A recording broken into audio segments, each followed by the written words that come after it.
It's been great, hasn't it? I've been blown away by the whole thing. In fact, I'm leaving.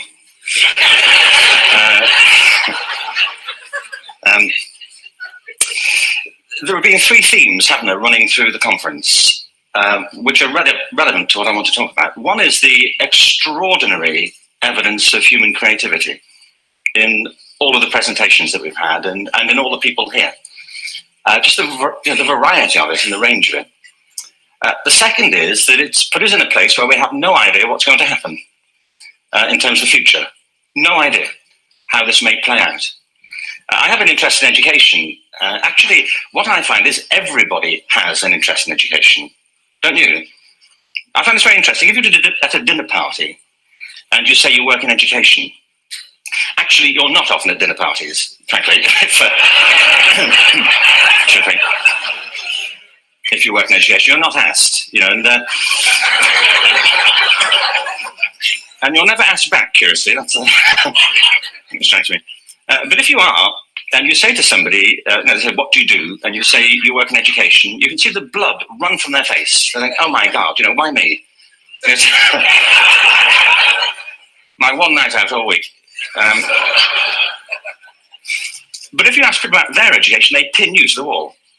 Because it's one of those things that goes deep with people. Am I right? Like religion and money and other things. So I have a big interest in education, and I think we all do. We have a huge vested interest in it, partly because it's education that's meant to take us into this future that we can't grasp.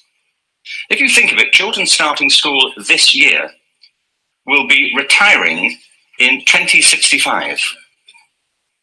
Nobody has a clue, despite all the expertise that's been on parade for the past 4 days, what the world will look like in 5 years' time. And yet we're meant to be educating them for it. So the unpredictability, I think, is extraordinary. And the third part of this is that we've all agreed, nonetheless, on the really extraordinary capacities that children have, their capacities for innovation.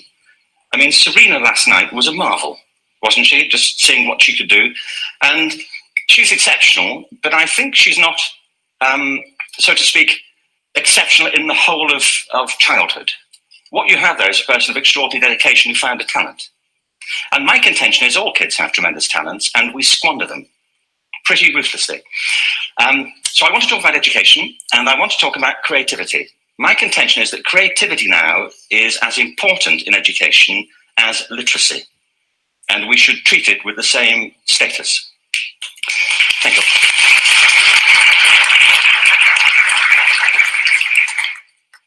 That was it. Anyway, thank you very much. So, 15 minutes left.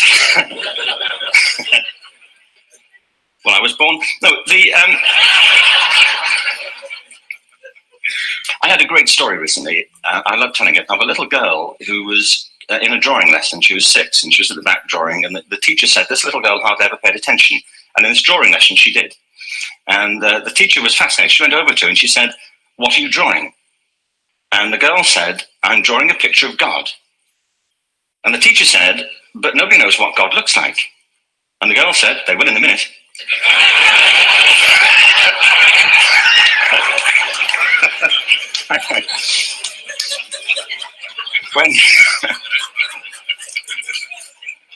When my son was 4 in England, actually he was 4 everywhere, to be honest. I mean, for being strict about it, wherever he went, he was 4 that year. But he was in the Nativity play. Do you remember the story? No, it's big. It's a big story. Mel Gibson did the sequel. You may have seen it. I don't know. It was Nativity 2. But James got the part of Joseph, which we were thrilled about. We consider this to be one of the lead parts. We had the place crammed full of agents in T-shirts. James Robinson is Joseph. He didn't have to speak, but do you know the bit where the 3 kings come in? They come in bearing gifts, and they bring gold, frankincense, and myrrh. This really happened. We're sitting there, and they, I think, just went out of sequence. Because we talked to the little boy afterwards and said, "Are you okay with that?" And they said, "Yeah, why was that wrong?" They just switched. I think that was it. Anyway, the 3 boys came in, little 4-year-olds with tea towels on their heads, and they put these boxes down. The first boy said, "I bring you gold." And the second boy said, "I bring you myrrh." And the third boy said, "Frank sent this."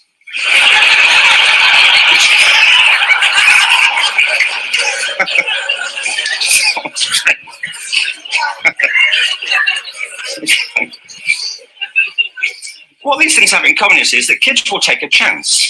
If they don't know, they'll have a go. Am I right? They're not frightened of being wrong. Now, I don't mean to say that being wrong is the same thing as being creative. What we do know is, if you're not prepared to be wrong, you will never come up with anything original. If you're not prepared to be wrong.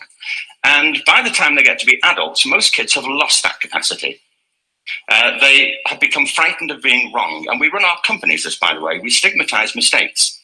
And we're now running national education systems where mistakes are the worst thing you can make. And the result is that we are educating people out of their creative capacities.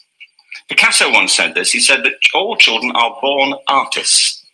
The problem is to remain an artist as we grow up.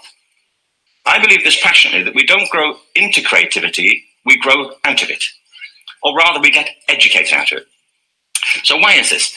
I lived in Stratford-on-Avon until about 5 years ago. In fact, we moved from Stratford to Los Angeles. So you can imagine what a seamless transition this was from